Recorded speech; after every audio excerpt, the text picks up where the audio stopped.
We are always told to go to school, study, work hard, get a job, and earn money. But if it's all about money, then why don't they teach money in school? Why is that even after multiple degrees we struggle financially? Why is there a huge gap between the rich and the poor? What is that one thing which the rich knows about and the poor doesn't? Well, these are not my questions. These are the questions listed, asked, and answered by Robert Kiyosaki in his bestseller, Rich Dad, Poor Dad. An upset 9-year-old Robert, along with his best friend Mike, who weren't invited to the beach house party organized by rich kids just because they were poor, questions his dad, who was a teacher. Dad, how to become rich? His dad, in a confused tone, said, well, if you want to become rich, son, you need to learn to make money. Curious Robert further questioned, how to make money, Dad? To which his father replied, use your head, son, which indirectly meant that he don't know how to be rich. But however, seeing the kid's curiosity, he later advised, if you really want to make money, learn from your best friend Mike's father, who is a businessman and entrepreneur, and in few years will surely become rich. And that's how Robert got his second dad, the rich dad. The rich dad, unlike Robert's original father, whom he called the poor dad, had a lot of contrasting point of views when it came to making money and managing finances. The poor dad was highly educated and intelligent and had a PhD, whereas the rich dad never finished 8th grade. Both men earned substantial income, yet one struggled financially and the other went on to become richest man in Hawaii. Both men believed strongly in education, yet one recommended to study hard so you can find a company to work for. Others said, study hard so you can find a company to buy. One said, love of money is root of all evil, while the other said, lack of money is the root of all evil. One had a habit of saying, I can't afford it. Other insisted them to ask, how can I afford it? One said, not to take risk. Other said, learn to manage risk. One said, the reason I am not rich is because I have you kids. The other said, the reason I must be rich is because I have you kids. Robert was confused as to whose advice to follow. But since he wanted to be rich, so at the age of 9, he decided he'll follow his rich dad's ideas and suggestions and not listen to its original dad, the poor dad. As his first lesson, the rich dad revealed that the poor and the middle class work for money, whereas the rich have money work for them. And this is what is the prime difference between the rich and the poor. He explained that people's lives are forever controlled by two emotions, fear and greed. Fear of being without money motivates us to work hard. And once we get the paycheck, greed starts us thinking about all the wonderful things that money can buy. The pattern is then set. The pattern of get up, go to work, pay bills. Get up, go to work, pay bills. Offer them more money, they'll work even harder and continue the cycle by increasing their spending, and this is what we call as the rat race. How do we break it? Well, through the most important subject, financial literacy. Most people fail to realize in life it's not how much money you make, it's how much money you keep. We have heard stories of lottery winners who are poor, turn suddenly rich and then poor again, or athletes who earn millions at the age of 24 but lose all their money in few years. Hence, in the long run, if you want to be rich, you need to be financially literate. And the first rule of financial literacy is to know the difference between asset and liability. Rich Dad always said, the rich acquire asset, poor and middle class acquire liabilities they think are assets. Hence, our first duty is to know the difference and buy only assets. It is this simple, and that's what the problem is. An intelligent adult often feels it is demeaning to pay attention to simplistic definition. People get confused between asset and liability. Not to simply put, Rich Dad defined it by saying, an asset puts money in my pocket, a liability takes money out of my pocket. Since Robert and Mike were kids, the Rich Dad used to explain them through simple flowcharts for better understanding of the cash flow. He used to draw an income statement often called profit and loss statement. It measures expenses, money in and money out. The other diagram would be balance sheet. It's called that because it's supposed to balance assets against liabilities.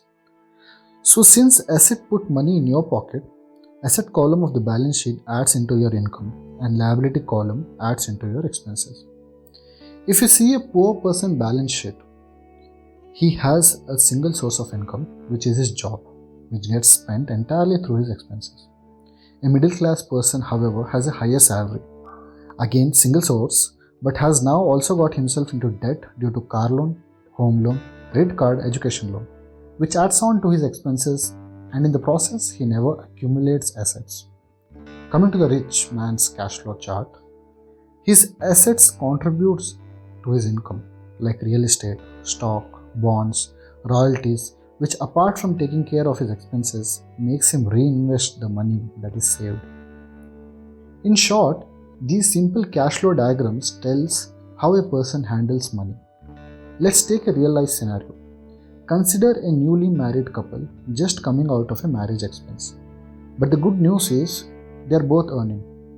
Hence the overall income rises. As the income rises, so do the expenses in the form of taxes. Also, the current house is small and old, so they decide to buy a new house with a loan. Soon they need a car, new furniture, appliances for the house, and with all the settlement expenses, they get up one day to find themselves under a liability trap. Their increased liability column has also increased their expenses. Pretty soon, a baby comes along and the same cycle continues. Rich Dad used to say a person can be highly educated, professionally successful, and financially literate. For example, poor dad one day told Robert that his house was his greatest investment. Rich Dad, however, used to regard that if you think that your house is your greatest investment, then you are in trouble. The bigger the home, the larger the expenses on the property taxes, loans, and maintenance, and that's where the difference between rich and middle class comes. The rich buys luxury at the end, whereas the middle class buys them at the first because they want to look rich. Apart from asset and liability, Rich Dad also has his own definition for wealth. He used to recite a quote: "Wealth is a person's ability to survive so many number of days forward, or if I stopped working today, how long could I survive?" For example, suppose I earn $1,000 from my assets, but my expenses are $2,000. That means I'm not wealthy. The day the income from my asset column beats my expenses, I'll consider myself wealthy. Hence, it's not always important for a rich person to be wealthy or wealthy person to be rich. It's just that how long can you survive without your job?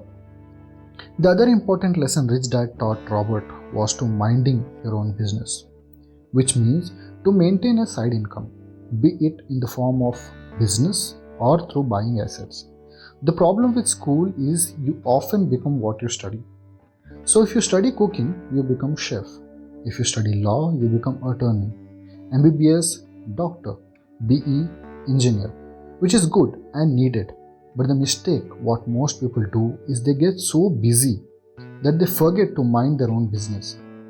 They spend their lives minding someone else's business and making that person rich. What if you lose your job one day? That is why it is important to be financially secure. To become financially secure, a person needs to mind his own business, that is, buy assets. And if you start doing that, you will avoid yourself from the rant of needing a pay raise, promotion, or switching jobs. The assets for your passive income can be a business that doesn't require your presence. Example, income from real estate, bonds, mutual funds, stocks, intellectual property like music, art, script, patents. As part of financial literacy, Rich Dad used to say, the single most powerful asset we all have is our mind. If it is trained well, you can create enormous wealth. He never believed in shortcuts. He always encouraged to keep learning and increase financial intelligence, which is made up of four most important techniques. Accounting, which in simple terms is ability to read numbers. Investing, that is to buy assets and invest in them. Understanding markets, that is to understand supply and demand. And of course, the law, because you don't want to break any regulations. It is a basic foundation and combination of these skills that is needed to be successful in the pursuit of wealth. The final lesson from the Rich Dad was to manage your emotions, and especially the fear of failures. He said, The primary difference between rich and the poor is how they manage fear. Well, the fear of losing money is real. Everyone has it. But it's not the fear that is the problem, it's how we handle it. And that makes the difference in one's life. For most people, the reason they don't win financially is because the pain of losing money is far greater than the joy of being rich, which is completely fine and they can play safe. But if they want to get out of the trap and achieve financial freedom, then they have to understand that winning usually follows losing. We learn to ride a bike after falling many times. I have never seen a golfer who has not lost a golf ball. I never met someone rich who have not lost money. Stacking an asset column is easy. It's a low aptitude game. It doesn't require much education. 5th grade math will do. Rich Dad never finished 8th grade, but he became one of the richest person in Hawaii. What plays a major role, however, is attitude towards fear, failure, losing. Winners hate losing, but they're not afraid to lose. And that makes all the difference. For young people who are still in school or just joined jobs, it's important that they know the difference between asset and liability. Parents should teach them the importance of financial literacy and prepare them for the world that awaits. The school, however, isn't doing that. The future is determined by the choices we make today and not tomorrow. So this was summary of one of my all-time favorite, Rich Dad Poor Dad. If you want to know more, I recommend you to invest in this book. Link is in the description. This book is for sure an asset for any beginner and will give you a better and a new perspective in managing your finances.